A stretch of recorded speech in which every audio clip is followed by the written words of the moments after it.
Assalamualaikum warahmatullahi wabarakatuh. Selamat siang Bangka Belitung, selamat siang netizen. Salam sejahtera selalu untuk kita semua. Kembali di acara Bingkai Geraha Pena Bubble Post, bincang-bincang kritis namun santai ala Bubble Post. Dan sekarang telah hadir bersama kita Bang Mikron Antariksa. Beliau adalah Kepala Pelaksana Harian Satuan Tugas Penanganan COVID-19 Provinsi Kepulauan Bangka Belitung, yang juga Kepala Badan Penanggulangan Bencana Penanggulangan Bencana Daerah Provinsi Kepulauan Bangka Belitung. Selamat siang Bang.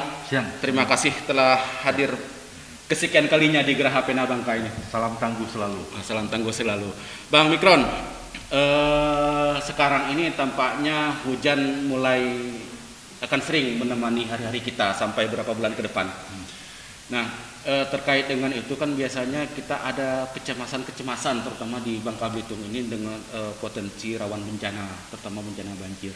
Nah, sebenarnya terkait dengan bencana ini potensi apa sih Bang di Bangka Belitung ini? Terima kasih. Pertama sekali memang kita berakhir kemarau di bulan September kemarin. Ada beberapa hari masa peralihan dari kemarau dan ke musim hujan. Itu kemarin yang disertai dengan angin kencang dan angin puting beliung, dan ada beberapa rumah di wilayah Bangka dan Bangka Barat yang terkena juga. Nah, Oktober kemarin, awal Oktober sudah memasuki musim penghujan. Awal Oktober dan diperkirakan mungkin sampai dengan Februari 2021. Namun puncak-puncaknya ada di Oktober dan November ini. Dan seperti kita ketahui Bangka Belitung posisi geografisnya kan adalah kepulauan, dan tentu dipengaruhi oleh siklon daerah, siklon lokal, siklon nasional, regional, dan siklon internasional. Artinya siklon fenomena La Nina juga akan berefek ke wilayah Bangka Belitung. Katanya puncak La Nina diperkirakan Desember sampai Januari 2021. Nah, La Nina ini yang membuat kita harus benar-benar siaga. Artinya bukan tidak jadi hujan deras dengan curah hujan yang sangat tinggi itu akan terjadi di wilayah Bangka Belitung. Dan kita ketahui juga ada beberapa kabupaten kota yang sudah kita petakan menjadi daerah rawan, dan masyarakat yang tinggal di daerah rawan itu hampir sekitar 500.000 orang. 500.000 orang se-Bangka Belitung. Bangka Belitung yang tinggal di daerah rawan bencana, karena kita pesisir kan. Pesisir, dan juga terpengaruh dengan, di samping dengan hujan juga air pasang yang setiap bulannya pengaruh bulan itu pasti ada yang sampai 2,4 meter. Nah, itu kan tinggi. Yang kemarin tahun 2016 terjadi di Tunggal Pinang itu kan di samping ada pengaruh dari topan di di daerah daratan Asia, ditambah juga dengan tingginya gelombang pasang, sehingga membuat hujan itu tertahan, airnya tidak bisa turun ke laut. Nah, ini juga itu sampai 27 kemarin itu. 2016 pasangnya ya. 2016. Dan semenjak dari 2016 sampai dengan 2020 tetap kita itu pasti ada genangan air. Dan kita lihat kan perubahan cuaca, perubahan situasi ini sangat signifikan. 10 tahun terakhir ini cukup signifikan di wilayah Bangka Belitung, yang mana kalau dulu pun kita merasakan kalau hujan deras itu airnya langsung turun ke laut. Nah, di kita ini sekarang ini sudah muncul genangan-genangan air, dan kita lihat juga 3 hari terakhir, dan hari ini juga kan posisinya masih mendung gitu. Dan mungkin karena curah hujannya sedikit sehingga airnya juga bisa mengalir. Nah, kita hadapi nanti adalah fenomena La Nina. Ya. Kalau bahasa saya itu adalah sudah basah kita kuyup gitu sekarang. Sudah basah kita kuyup ya. Artinya kita harus benar-benar hati-hati. Kita harus memahami resiko-resiko yang terjadi. Kita harus mengenali bencana apa yang akan menerpa ataupun menimpa di sini. Memang kita tidak bisa memprediksi kapan datangnya, tapi kita bisa memahami resiko yang terjadi. Nah, ini yang selalu kita gaungkan kepada masyarakat, kenali resikonya, hadapi bencananya, dan siap untuk selamat. Kenali resikonya, hadapi bencananya, dan siap untuk selamat. Siap untuk selamat. Jadi kalau kita kenali resikonya, artinya kalau hujan turun, resiko yang akan terjadi adalah banjir. Ya. Kenali resikonya, apa tadi yang dua? Hadapi itu artinya kita bisa menghadapi. Kita sudah tahu apa yang akan kita hadapi. Pada waktu terjadi banjir, yang kita hadapi misalnya kita menyelamatkan diri ya pertama kali. Artinya ada kesiapsiagaan. Nah, itu dia. Kita ketahui kalau bencana gempa mungkin jarang terjadi dan itu mungkin tidak menyebabkan risiko yang terlalu tinggi. Tapi kalau kita sudah kenali bencananya banjir, kita tahu risikonya seperti apa. Baju anyut, harta benda habis dan lain-lain kan posisinya. Nah, berarti risikonya kita harus hadapinya, menyiapkan keselamatan harta benda maupun diri pribadi. Dan kemudian siap untuk selamat, artinya kita tahu kemana arah pengungsian kita, kemana arah yang akan kita tempuh apabila terjadi bencana. Nah, ini kesiapsiagaan ini yang harus kita kembangkan, jadi masyarakat juga tidak kaget, tidak panik. Nah, kalau 2016 kan terkenal paniknya kita. Ya, betul. Panik pada waktu terjadi bencana, luar biasa paniknya. Akhirnya bencana di media sosial yang lebih besar daripada media yang daripada bencana sebesar aslinya gitu. Nah, saya berterima kasih kepada Bubble Post, artinya sudah memulai ini kan bisa mensosialisasikan kepada masyarakat untuk kesiapsiagaan sejak dini dan ini berulang kali ya. Berulang kali kita harus siarkan kepada masyarakat. Jangan sampai kita tidak memberitahukan kepada masyarakat, akhirnya masyarakat juga tidak siap untuk selamatnya. Betul. Di samping itu juga kami juga sudah siaga sejak awal. Bang, itu kan mungkin ada daerah-daerah yang sudah dipetakan oleh Badan Penanggulangan Bencana. Itu daerah-daerah mana yang mungkin paling rawan terjadinya potensi banjir itu mungkin Bang? Mungkin bisa Abang sampaikan di sini mungkin di antaranya? Ya, tadi kami sampaikan memang masyarakat ataupun orang yang tinggal di daerah rawan bencana sekitar 500.000 orang di wilayah Bangka Belitung ini yang tersebar di 4 kabupaten yang indikasikan paling sering terjadi bencana banjir itu Pangkal Pinang, Bangka Barat, Belitung Timur dan Bangka Induk. Bangka Induk dan 4 daerah ini yang kami indikasikan sering terjadi bencana. Kalau dari sisi intensitas terjadinya bencana. Namun dari sisi kesiapsiagaannya kita ketahui Pangkal Pinang sudah ada personil, sudah ada peralatan, kesiapan mereka dari sisi itu sudah siap.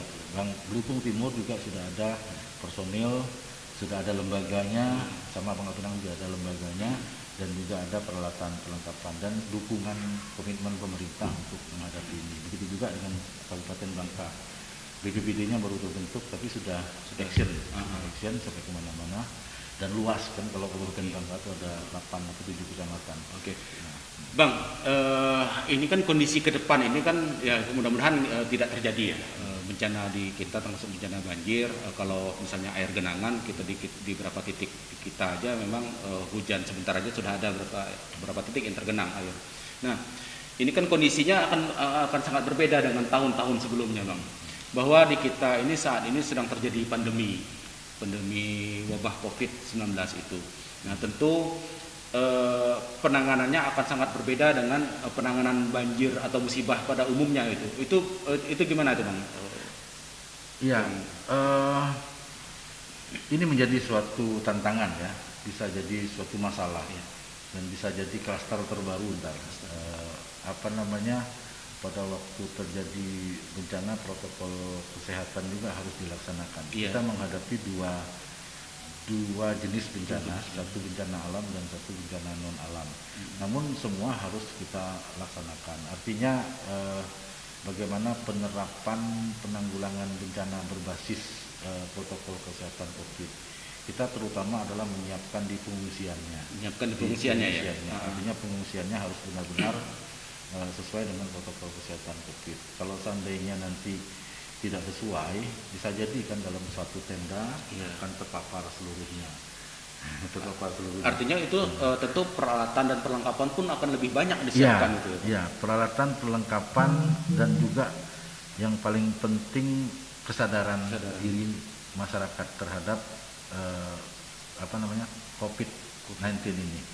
Artinya mereka ya sekarang kita lihat ya, selama ini yang terjadi di pengungsian, masyarakat tuh numpuk. Numpuk, kadang-kadang satu tenda peloton yang harus berisi 30 orang tiba-tiba bisa 50 orang. Nah, di situ kan sebagai satu wadah untuk terpaparnya corona. Nah, bisa jadi nanti kami dengan sistem 50% ya dari kapasitas daya tampungnya. Artinya untuk tenda peloton mungkin 30, kami hanya menampung 50%-nya, yaitu sebesar 15 orang. Betul kata Bang Bardian tadi, berarti kita harus menyiapkan banyak peralatan. Tenda-tenda harus banyak kita dirikan, bukan hanya satu gitu. Sehingga memang physical distancing-nya juga harus ada. Nah, di samping itu juga kami harus menyediakan setiap pengungsian itu adalah cuci tangan. Dan kemudian juga kami harus menyiapkan masker ya. Karena masker kan namanya juga banjir, orang tidak terpikirkan untuk memakai masker dan lain-lain. Nah, itu yang kerja ekstranya di situ. Di samping itu juga yang paling penting sebenarnya adalah kesadaran masyarakat. Kesadaran masyarakat dalam penerapan 3M itu, protokol kesehatan itu ya. Nah, itu paling susah itu, maksudnya sudah pasti yang sudah kita bayangkan. Kami adalah saro Pak, pasti kan. Nyuruh beli dalam kondisi normal saja masih banyak yang abai terhadap protokol kesehatan itu kan. Tapi yang jelas kan kalau kita sosialisasikan terus, dan penerimaan masyarakatnya tergantung dengan komunikasi sosial kita kan.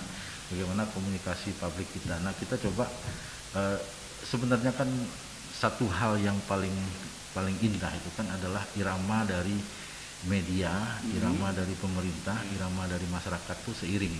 Itu ritmenya enak. Jadi kalau seandainya media juga tidak sejalan, masyarakat juga tidak sejalan, artinya susah kita memberitahukan masyarakat.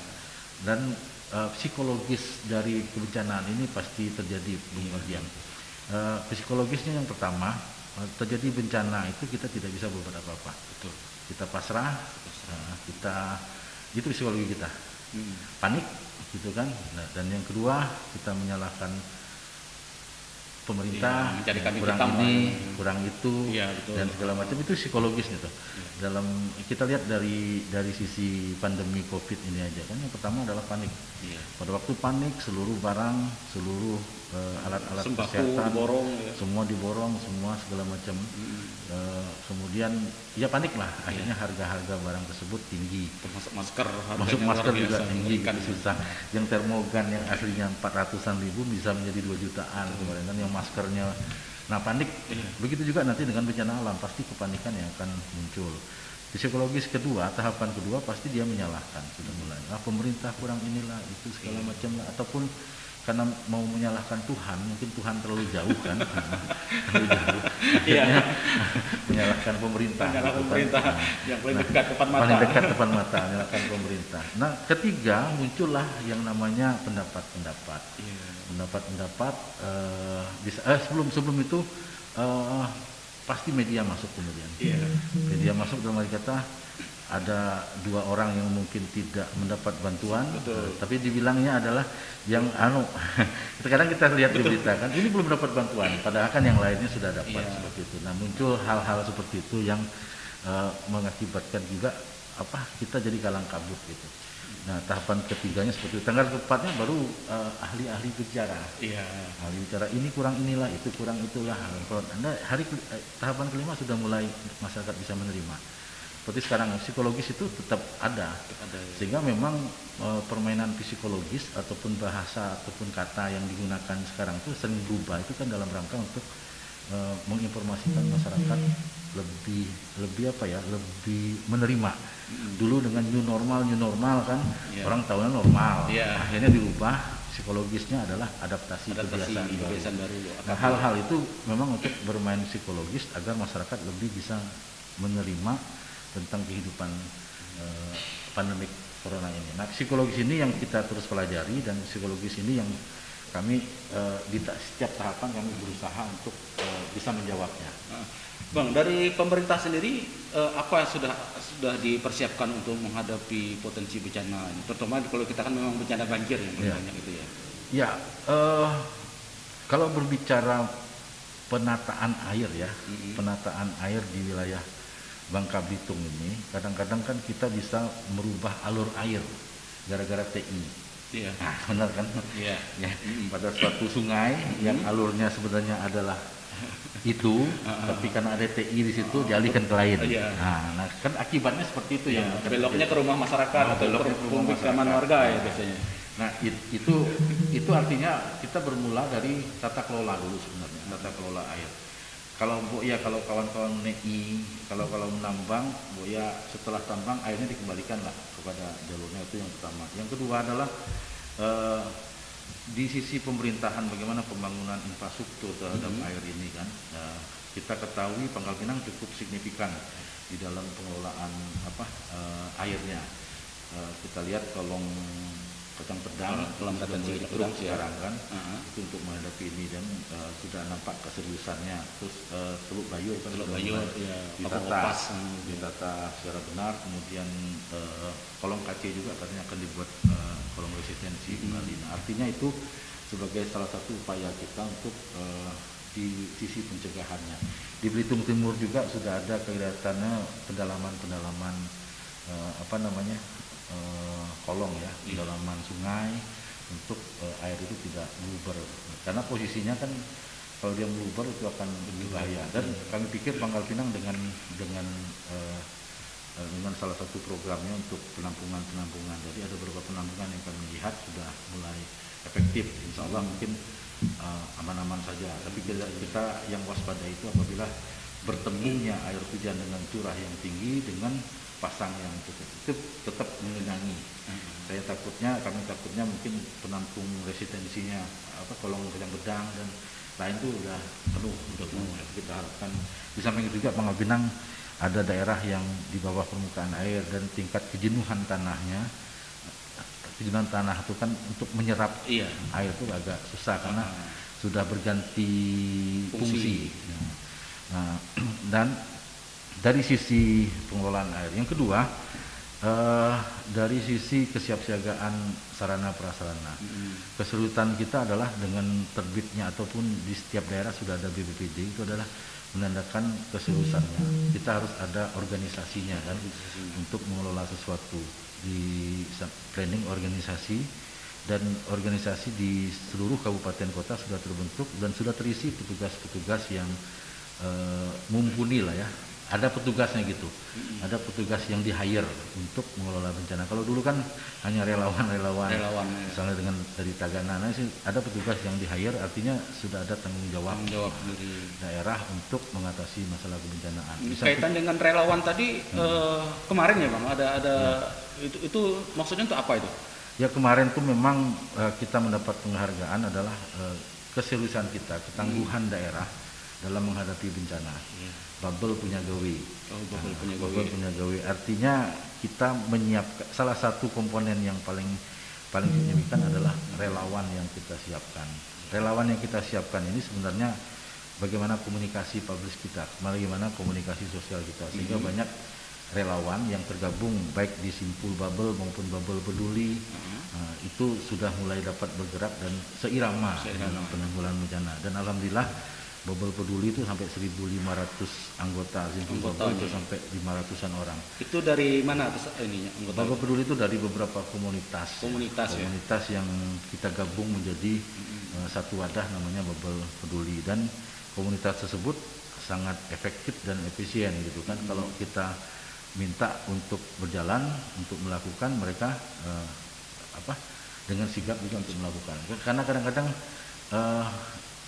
apa ya, ada juga komunitas hobi. Hobi itu misalnya kayak kawan kita Pak Agus tuh kan karimunnya. Komunitas karimunnya kita masuk ke dalam bubble peduli. Nanti apabila ada kebencanaan juga mereka turun.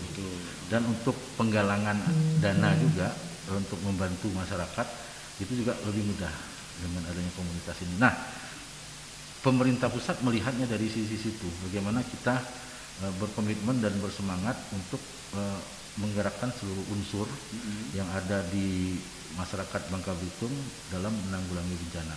Ini beda dengan daerah lain yang lebih mengedepankan pemerintahnya ataupun aparatur lain dalam menghadapi bencana. Nah, Bangka Belitung lebih cenderungnya adalah mengaktifkan para relawan-relawan bahwa tanggung jawab bencananya adalah tanggung jawab bersama, dan mereka melakukan dengan kesadaran yang tinggi. Demikian.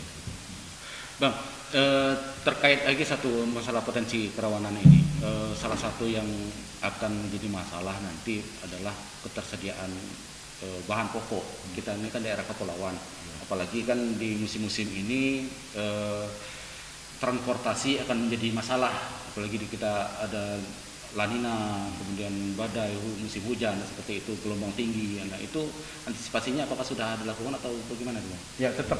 Terima kasih. Jadi memang hal yang paling penting itu ya, sangat penting. Kita kuat, kita kebersamaan ada, tapi tidak bisa makan. Betul. Dikarenakan logistik kita terhambat dengan adanya cuaca yang buruk gitu kan. Jadi memang di beberapa tempat ya kita juga sudah menggiatkan ketahanan pangan. Ada di Rias, ada di Nameng, ada di beberapa di Gantung, di Belitung itu kita coba menghadirkan lumbung pangan. Kita bisa memproduksi beras sendiri gitu. Artinya pada waktu kita tanyakan kepada Desperindak tentang ketersediaan pangan untuk 3 bulan ke depan ini masih dalam keadaan normal gitu. Untuk 3 bulan ke depan ini ya? 3 bulan ke depan itu masih bisa mencukupi gitu kan. Kalau 3 bulan ke depan berarti sampai dengan November, Desember, Januari masih terpenuhi.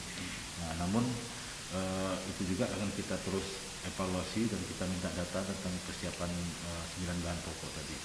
9 bahan pokok sekarang ya berubah ya. 9 bahan pokok ya. Kalau kita melihat siklus yang terjadi di Bangka Belitung itu bencana itu di awal-awal tahun biasanya di bulan Januari, bulan Februari seperti itu. Nah, tentu ini akan menjadi masalah pada saat masalah pandemi ini juga belum tuntas. Nah, Bang, apakah yang Abang sebutkan tadi para komunitas relawan-relawan itu juga sudah disampaikan untuk masalah pandemi ini, Bang? Iya,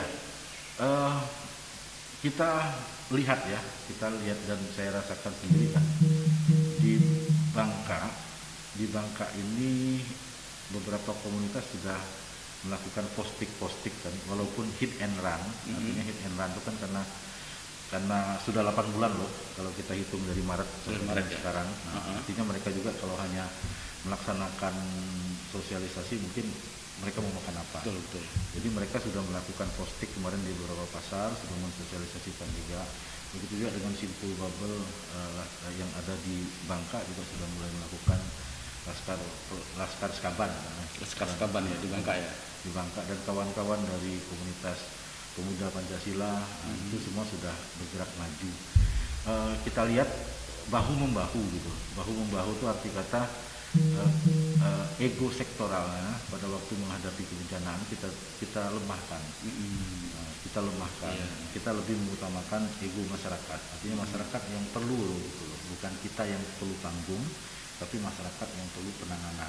Kadang-kadang kan kita nih nak nyari panggung betul. Kan? Yang penting panggung dulu. Panggung dulu lah, berat 10 kilogram beras, buka panggungnya di mana-mana ya. Gitu. Tapi ini bisa jadi panggung Omikron kayaknya. Ada rencananya, Lon, Bang? Sampai sekarang ini belum. Sampai sekarang belum ya, belum boleh Bang. Nah, mungkin mengenai kabar pandemi juga, Bang. Gitu. Untuk kondisi sekarang itu Bangka Belitung gimana sih? Ya, selama 8 bulan ini ya, dan kondisi terakhir secara nasional, kita masih di tingkat provinsi yang ke-3-4 dari kumulatif jumlahnya positif. Kita masih di bawah 500, yang yang agak dekat itu Kalimantan Utara. Kalimantan Utara ya. Terus lebih yang positif itu kan, dan tingkat kesembuhan kita masih paling tinggi samping dengan provinsi lain. Namun tingkat kematian kita agak besar ya. Karena yang terkecil itu di Kalimantan Utara juga ya, 5 orang. Kalau kita sampai dengan saat ini 6 orang. 6 orang kita meninggal dunia. Artinya kita coba sebenarnya adalah pencegahan yang paling utama. Pencegahan ini yang bisa menghambat orang-orang terpapar lebih signifikan, lebih masif gitu kan. Kalau di Jakarta terkenal dengan klaster rumah makan, klaster ini kita belum ada. Artinya transmisi lokal juga sudah bisa kita coba tekan. Saat ini masih import case yang baru menyebar ke kontak erat 1, tapi sudah kita putuskan rantainya.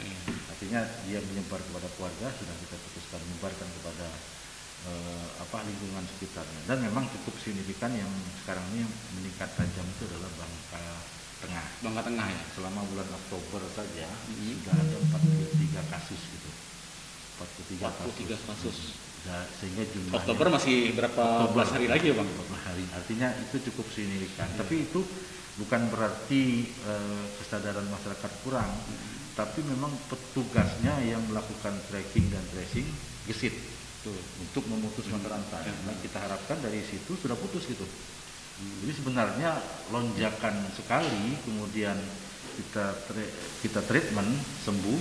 Nah, insya Allah aman, adem gitu. Kita kan ada 2 kali lonjakan nih ya. Habis Idul Fitri lonjakan yang cukup signifikan sampai penuh itu Wisma, dan sekarang gitu loh. Sekarang ditandai dengan saya positif kemarin. Iya. Terus gitu kan. Sampai dengan Oktober. Nah, tapi Bang Mikron swab terakhir kapan? Swab terakhir tanggal 19. Tanggal 19 ya. Dan negatif. Alhamdulillah. Artinya negatif, tapi pikiran saya positif. Pikiran positif. Ya. Ini kadang-kadang kita saat ini agak mengerikan memang bicara soal positif. Hal-hal yang positif kadang dikira orang suatu hal yang positif negatif. Positif negatif.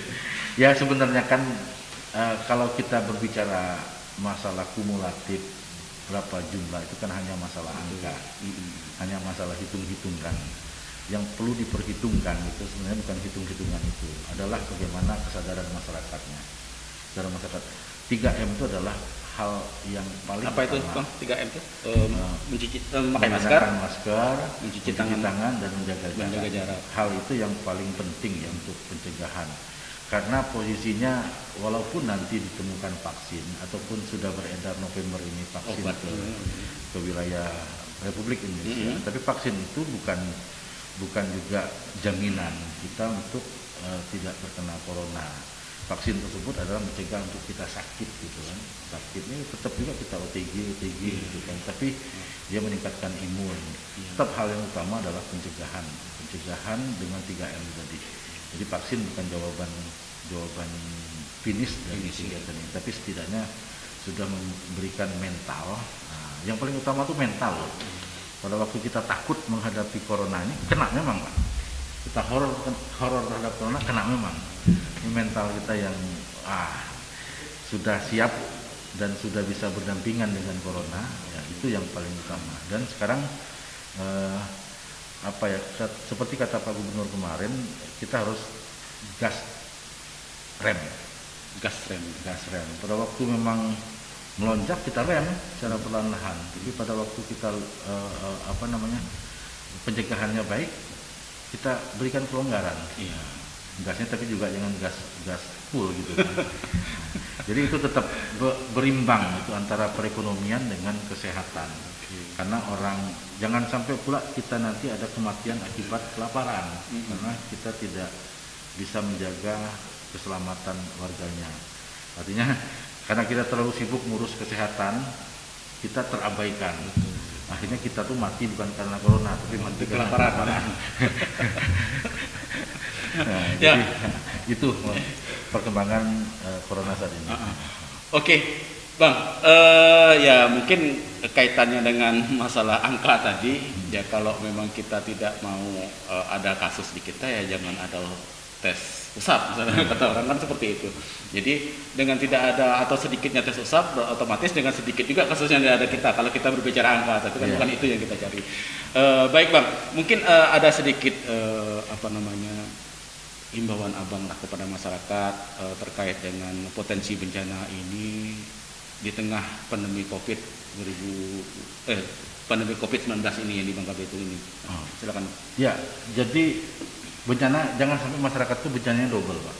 Sudah kena bencana jadi pengungsi banjir, dia juga kena COVID. Jangan sudah basah kita kuyup tadi ya. Jangan basah kuyup tadi kan.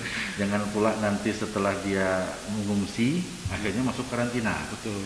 Nah, jangan sampai. Jadi artinya harapan kami masyarakat juga harus tinggi loh tingkat kesadarannya. Tapi kan kita ini nuai masyarakat. Kalau orang Banten tuh posisi tidak mempan di Banten dia dibacok, kalau kita tidak mempan di padah. Nah itu yang paling tantangan yang paling berat. Jangan sampai pengungsi masyarakat itu menderita double. Jangan pula jadi basah dan kuyup tadi gitu kan. Jadi terima kasih ke media Bubble Post juga kan yang sudah terus mensuarakan, karena memang saat ini yang menjadi prioritas itu adalah bencana. Bencana artinya dulu mungkin bencana itu disingkirkan karena sifatnya kesusahan, tapi sekarang sudah menjadi prioritas pembangunan di mana-mana. Dan setiap hari kita mendengar berita di media-media tetap tentang bencana. Asal dengan saya juga kena bencana. Abang merasakan sendiri bencana itu kan. Ya. Baik Bang, waktu kita sudah habis. Terima kasih banyak sudah berkenan hadir di sini. Ikuti bincang-bincang Bubble Post berikutnya. Insya Allah akan kita share di berbagai media sosial yang ada di kita, Facebook, Instagram, Twitter, YouTube. Mudah-mudahan ini bisa bermanfaat bagi kita semua, bagi negeri Serumpun Sebalai ini. Ya, semoga bencana tidak terjadi dan pandemi juga akan segera mereda. Terima kasih sekali lagi Bang Mikron. Tutup. Assalamualaikum warahmatullahi wabarakatuh. Waalaikumsalam warahmatullahi wabarakatuh. Selamat siang. Salam.